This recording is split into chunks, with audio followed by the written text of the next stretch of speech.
À plusieurs reprises, le président français s'est permis de critiquer la politique de Vladimir Poutine. Le président russe n'a jamais réagi à ces attaques, mais lors d'un tête-à-tête, Nicolas Sarkozy va lui en donner l'occasion. Nicolas Sarkozy, très sûr de lui, commence à dire « Avec moi, on va parler des sujets qui fâchent, il n'y aura aucun sujet tabou. Les centaines de morts en Tchétchénie, pour moi, c'est inadmissible. Ania Politkovskaya, la journaliste russe assassinée, pour moi, c'est inadmissible. » Vladimir Poutine, écoute, commence par juste laisser parler Nicolas Sarkozy. Il l'observe et il laisse un temps de silence. Un temps de silence qui d'ailleurs installe une certaine gêne.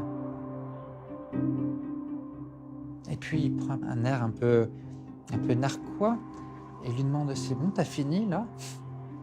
Sarkozy « Oui. » Bon, alors je vais t'expliquer. Tu vois, ton pays, il est comme ça.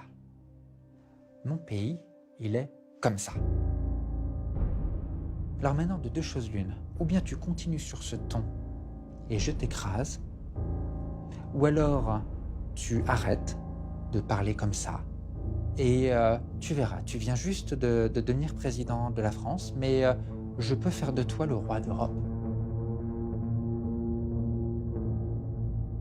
On m'a juste dit que son discours était ponctué d'insultes, de propos humiliants, de façon à vraiment imposer sa volonté à Nicolas Sarkozy. Et Nicolas Sarkozy va être juste éberlué. Il n'en vient pas.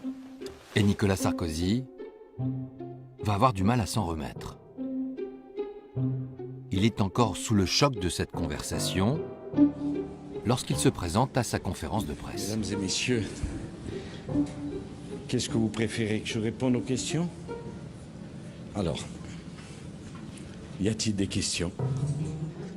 Dans la salle, tout le monde s'en rend compte.